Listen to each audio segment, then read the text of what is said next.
Well, I'm wishing everybody a happy Sunday. It's going to be the hottest day, I think, of this run here in Los Angeles. Out where I live, it's supposed to be, I think, 113 degrees today. So I got up at the crack of dawn, took the boys for a walk, and did some watering just to get everything soaked before the furnace sets in. And I'm going to be heading over to Judith Owens. We're doing 3 more videos today at her house. I'm looking forward to that. One of the songs we're doing, she just released on Friday. It was Earth, Wind, and Fire's September, but she did it in a completely different way. And I was thrilled to do it because the song was written by the incredibly great Allie Willis. And Allie was a very, very dear friend. And Allie kind of unexpectedly passed away this year. And it was a total shock to everybody.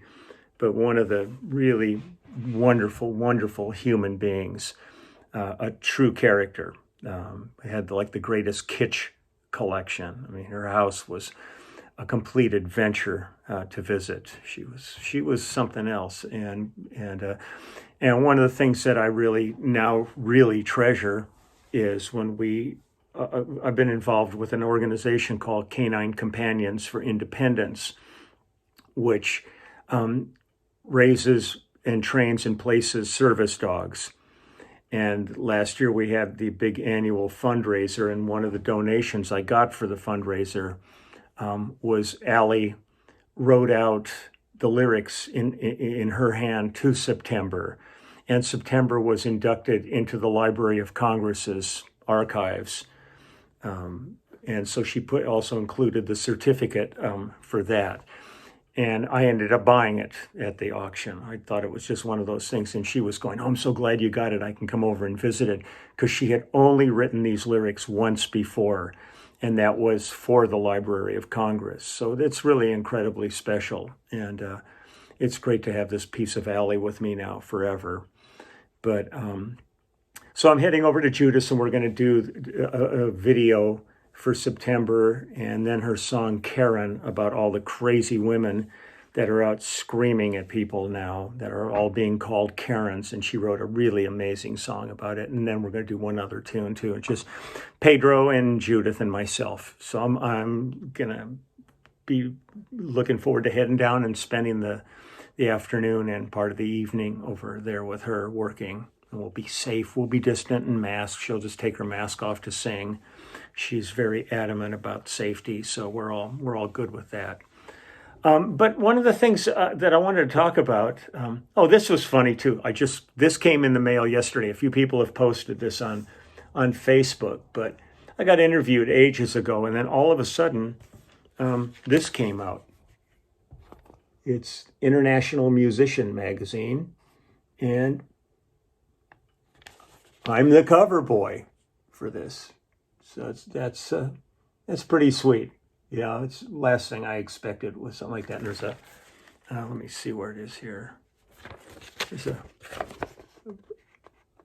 big article, pictures and text. I always figure these are great because then somebody might have to wrap up some fish or line their bird cage, and they're covered now. But to get on with what I was thinking about today, was one of the things that I feel truly fortunate about in my career has been my opportunity to work with artists from other countries. And it's really interesting that there's these artists. I'm going to write a name down here that I just remembered. That there's these artists that in their countries are massive artists, and nobody knows who they are over here in America. And it's really great to be able to work more on a international basis rather than just with American artists. And some of the people, like I just remembered, I did an album with Anna Visi, who was kind of like the Madonna of Greece. She's huge over there. Got to work with Yvonne Lins from Brazil. Doro Pesch and Peter Hoffmann from Germany, Véronique Sanson, Eddie Mitchell, Louis Bertignac, and Michel Polnareff are just a few of the French artists that I've had the pleasure of working with. Vero, I have a long, long history with.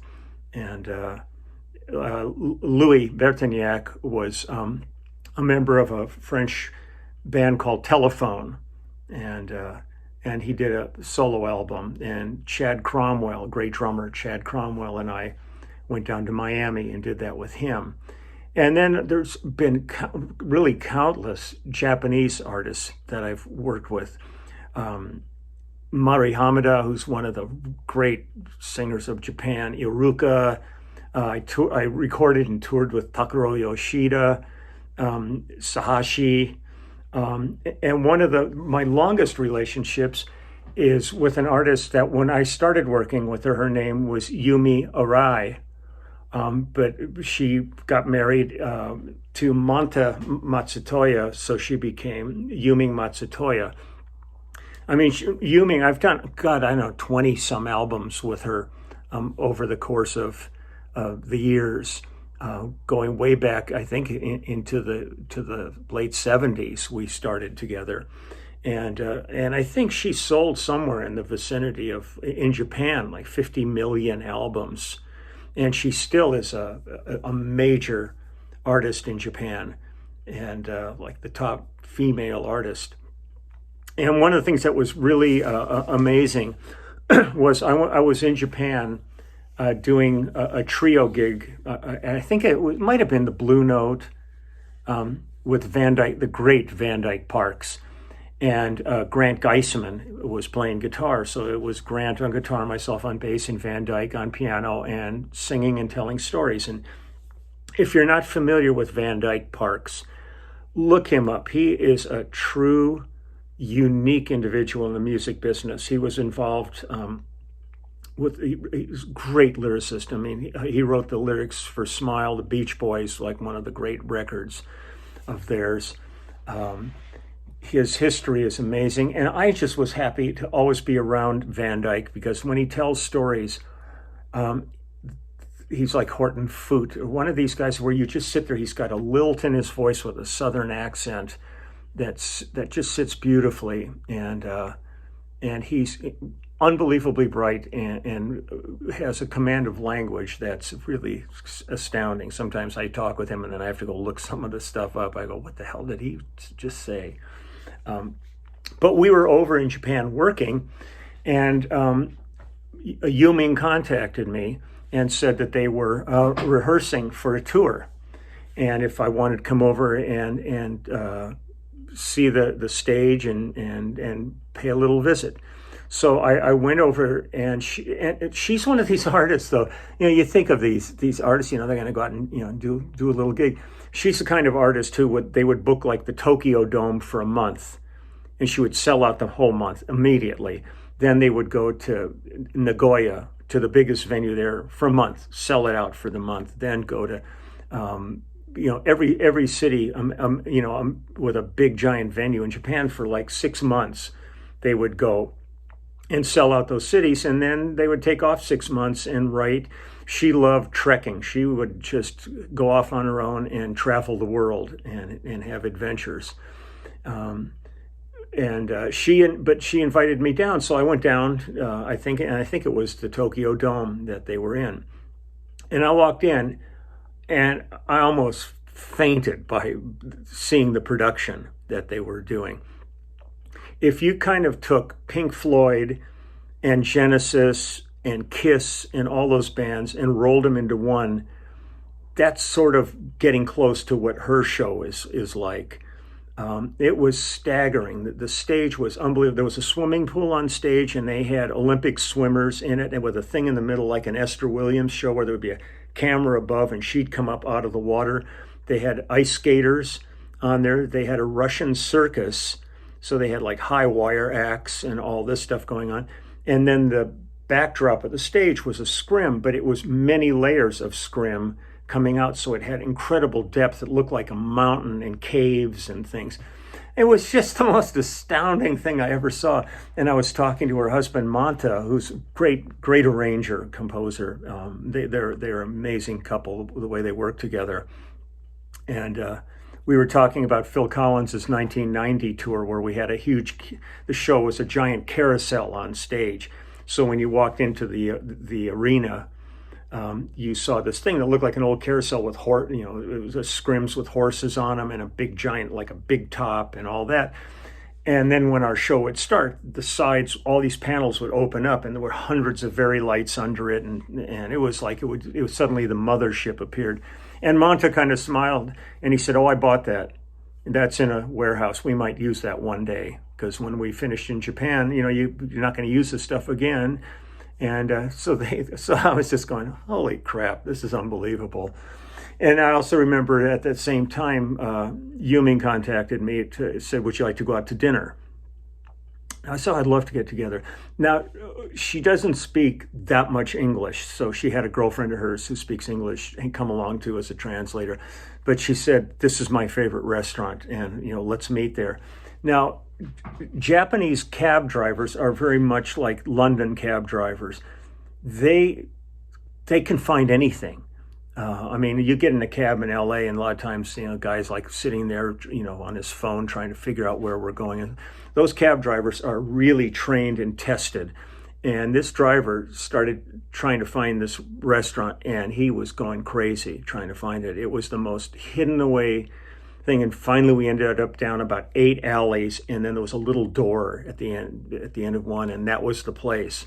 So we went there, and it was a Buddhist vegetarian restaurant. And so we got together, and we sat down, and it was casual yet formal. The women were all dressed like in full regalia that were serving, like geishas. And but we sat down, and the first course came, and it was this beautiful little, like a nest bowl with this whatever was in it. I said, "You just order. I'm happy with whatever you want to have." And I finished what was in it, and I'm kind of sitting there. She goes, "No, you eat the bowl too." Every serving piece was edible, so that at the end of the meal, there was nothing practically left on the table except chopsticks.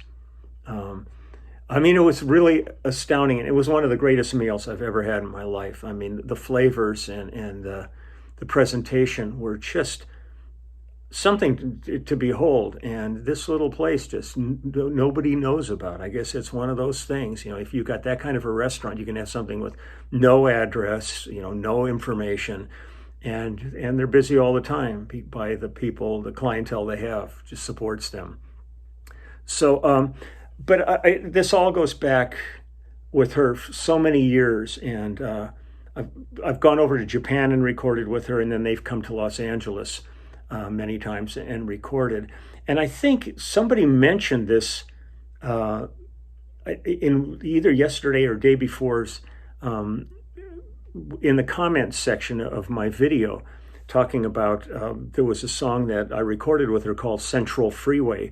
And I think we did, this has to have been just listening to the stylistic, excuse me, side of it. I couldn't find the exact date on the album that this was on, but I pulled it up and I went, "Oh man, this is so much fun. This is so good. I brought back so many memories." So, excuse me, I'm not going to attempt to play this one because it's a big arranged song, but I thought I would play it for you. And this is Yumi Matsutoya, and I think Mike Baird is playing drums on this. Mike Baird and I did a bunch of projects with her, and Mike and I went to Japan to work with her, which was really fun because I used to do so much work with Mike.